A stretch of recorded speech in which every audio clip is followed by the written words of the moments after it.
ఈ ఉదయం వాగ్దానం మీకోసం బాగున్నారా? పొద్దున్న లేచారా? పాస్టర్ ప్రవీణ్ యూట్యూబ్ నుండి మీకు లైవ్ వస్తుంది. చింతతో లేచారా? బాధలో ఉన్నారా? శ్రమల గుండా వెళ్తున్నారా? నష్టం గుండా వెళ్తున్నారా? కష్టం గుండా వెళ్తున్నారా? ఎటువంటి స్థితిలో ఉన్నా యేసు ప్రేమ కలిగిన దేవుడు నేను రక్షిస్తాడు, విడిపిస్తాడు. ఎందుకు నేను ఈ మాట చెప్తున్నానో తెలుసా? మరి రాజుల 2వ గ్రంథం 3వ అధ్యాయం 17వ వచనంలో, నీవు ఒకవేళ గాలి లేకపోయినా వర్షం లేకపోయినా నీ లోయ నీళ్లతో నిండు మీకు, మీ పిల్లలకి, మీ పశువులకి నీరు తృప్తిగా ఉండబోతుంది అన్నాడండి ప్రవక్త. అంటే ఏం లేకపోయినా ఎలా వస్తుందండి? ఊరు వస్తుందా? ఊటలా? ఎండిపోయిన నేల అంటే దేవుని మాట. నీ జీవితంలో కూడా ఎండిపోయిన నీ జీవితాన్ని, పడిపోయిన నీ జీవితాన్ని నీటి ఊటగా ఆశీర్వాదకరంగా దేవుడు చేయబోతున్నాడు. ధైర్యంగా ఉండండి, దేవుని మాటను నమ్మండి, ప్రభు వైపు చూడండి.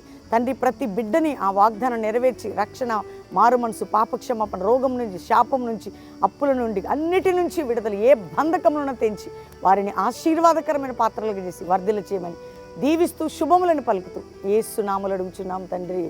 Amen, amen, amen. Pastor Praveen official insta follow అవ్వండి. దేవుడు మీ అందరిని దీవించును గాక. Praise the lord.